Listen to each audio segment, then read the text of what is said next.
Well, the Royal British Legion was the British Legion in 1921, but the Manx Legion was formed in 1918, with Douglas being formed on the 9th of July, and then we followed later in the October. And as you know, what the Isle of Man does today, the rest of the world does tomorrow. And we've now celebrating our centenary. The Royal British Legion, as it's now got its status in 1971 for the Queen's Jubilee, but we were formed as part of the Manx district. And what did the Manx Legion do then?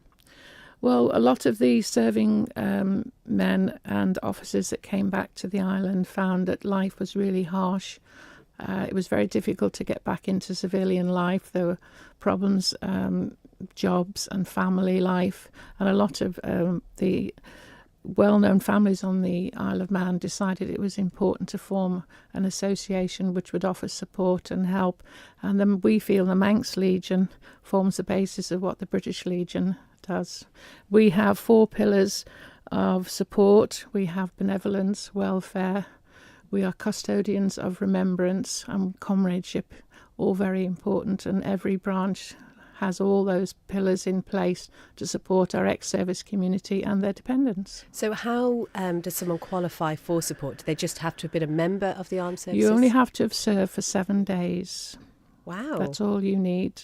And obviously, if you have you've got dependents of that family. We felt it was important to offer an association that would support families, because at that time governments were based their finances on other structures, rebuilding the whole of the country, and it was important that we took that on board, and we're still here today, and we celebrate the centenary of the Royal British Legion in 2021.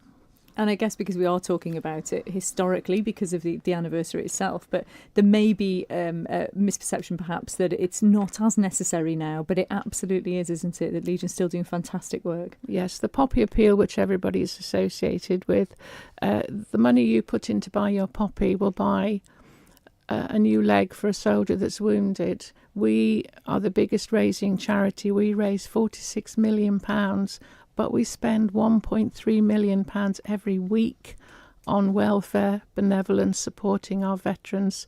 There's no way any of the governments could subdue that and support that amount of welfare and maintenance for our members. So it's really important. So thank you. If you put your money in the poppy, you're saving a person's life, you're providing a new leg, a new arm. So even today, and you've got to think of our young veterans now that are coming out of the services, they have lots of problems, whether it's mental health issues, injured in the theatre of war. They will still need that support in the future, so it's very important. And the Isle of Man really does play its part in raising money for the Poppy Appeal. Yes, it does. We raise £146,000 roughly a year. If you look at that head per population, we actually raise £1.65 per head of population, when the UK average is only 46 pence. So thank you to the Manx people. You're very, very supportive of the Legion.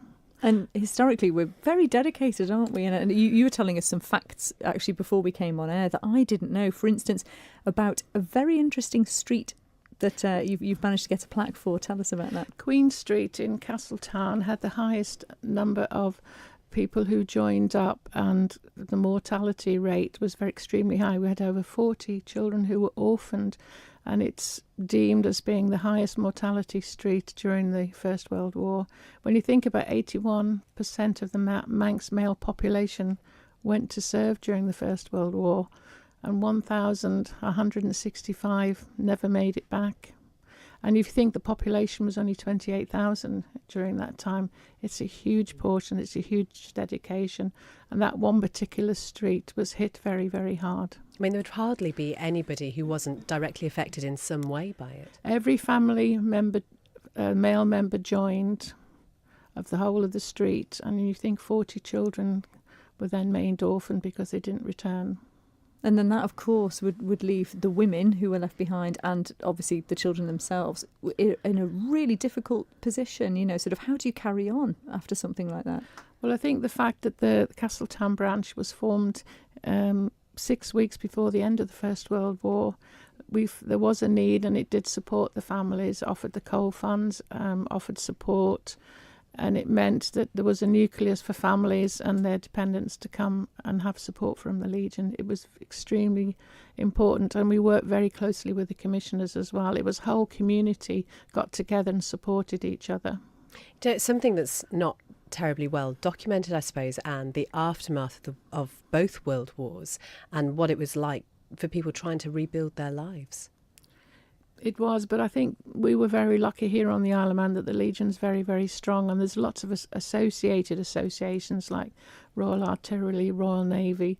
As a community, we do support each other, and there's always been that support, whether it's been helped along by government, but we have felt that if you've served, one of the main documents that we have is service not self, and shoulder to shoulder we serve. And it's very important that a lot of our returning men that came back, life was hard on the island anyway at that time, because obviously there wasn't a lot of work.